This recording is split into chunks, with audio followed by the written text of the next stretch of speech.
President Donald Trump's decision not to follow through with a shutdown of the Mexican border comes as a big relief for U.S. automakers, especially considering the industry is already struggling with the administration's tariffs on imported aluminum and steel and a slowdown in U.S. sales.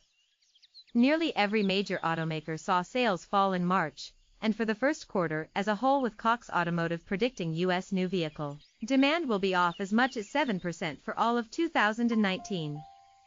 The industry had a tough first quarter, Reed Bigland, the head of U.S. sales for Fiat Chrysler, said during a conference call with reporters this week. He said the automaker was hoping the industry would see the market pick up steam in the weeks ahead, during the traditionally strong spring buying season. A shutdown of the Mexican border could have scuttled that, threatening to leave dealers facing short supplies. Mexico has grown from an automotive backwater to become the fifth largest producer of fully assembled vehicles in the world, according to federal data. All told, about 2.57 million light-duty vehicles were exported from Mexico to the U.S. last year, industry data show. That included about 30 models sold by 15 different automotive brands, according to Mexico's Instituto Nacional de Estadística, Geografía y Informática. It's a diverse list that includes the likes of Fiat Chrysler's new heavy-duty pickup, the Ram 2500, the Audi Q5 crossover, and the all-new Chevrolet Blazer SUV. The latter is one of General Motors' newest products, and dealers are still struggling to build up inventories to meet anticipated demand. They'd have been hit hard by even a brief border closure.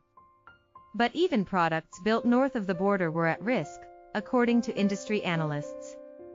Anything more than a brief shutdown could have had devastating consequences on the U.S. assembly and parts plants that employ about 1 million American workers, cautioned David Cole, Director Emeritus of the Center for Automotive Research, or CAR. Since the original North American Free Trade Agreement, or NAFTA, went into effect on January 1, 1994, the auto industry has developed a highly integrated manufacturing network that has essentially eliminated borders between the three trade partners, Cole added. CAR research shows that $112 billion in autos and auto parts were imported from Mexico in 2018, while $36 billion was exported. On an average basis, that would work out to more than $400 million in automotive goods per day that could have been stuck at the border. In some instances, the impact, as Cole noted, could have been minor.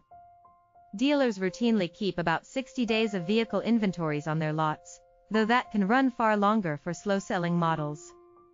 But American-made vehicles, especially hot-selling products, such as the new Ford Ranger pickup assembled in suburban Detroit, could have been hit by a border closure.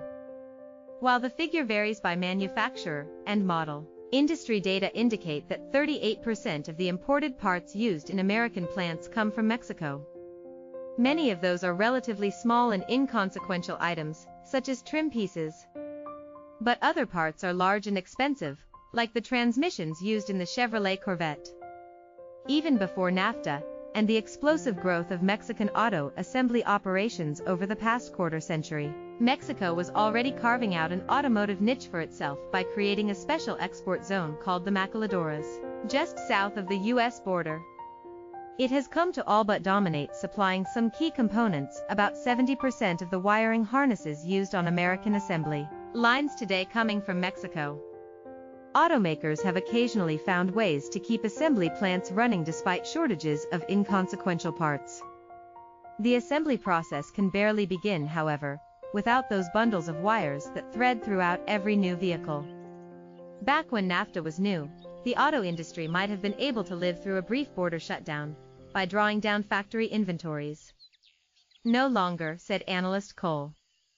Today, the just-in-time manufacturing system, with inventories trimmed to the bare minimum, has become the norm. It helps manufacturers reduce costs and keep a better handle on quality, but even brief logistical disruptions can prove calamitous.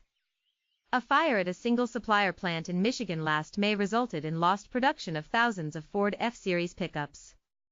A border shutdown, CAR and other industry experts said, could be several times more severe. And finding alternative parts is, with rare exception, a non-starter, at least on short order. Any action that stops commerce at the border would be harmful to the U.S. economy, and in particular, The auto industry.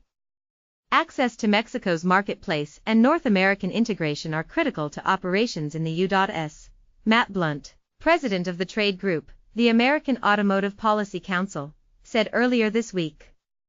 Several senior automotive executives told CNBC they were monitoring developments in the president's ongoing dispute with Mexico, privately admitting they are pleased by the decision to abandon the idea of a border shutdown, at least for now. Industry officials have been reluctant to openly criticize the president for fear of becoming a target of his frequent tweets. The question is what happens next. During a White House meeting on Thursday, Trump told reporters, if the drugs don't stop, or largely stop, we're gonna put tariffs on Mexico and products, in particular cars. The whole ballgame is cars. If they don't do it, we're gonna tax the cars. And if that doesn't work, we're gonna close the borders. In an industry used to long-term planning, a year isn't very much time. But the auto industry has other matters to worry about that could hinge on what Trump does in the coming months. There are the tariffs enacted last year on metal imports that, according to GM and Ford, added about $1 billion in costs for each of them in 2018 alone. An even bigger issue is how the president will respond to a recently completed Commerce Department study that explored whether auto imports pose a threat to national security. The president will have to decide what to do by next month, but could enact up to 25% tariffs on cars and car parts imported from many parts of the world. As with the border shutdown, the impact could hit even American-made vehicles. Toyota estimating such a move might raise the price of a Kentucky-assembled Camry sedan by $1,600. That trade groups such as the American International Automobile Dealers Association have warned could really send the U.S. car market crashing, raising concerns about not only the 1 million Americans working at auto and auto parts plants, but the hundreds of thousands of others at dealerships and other related businesses.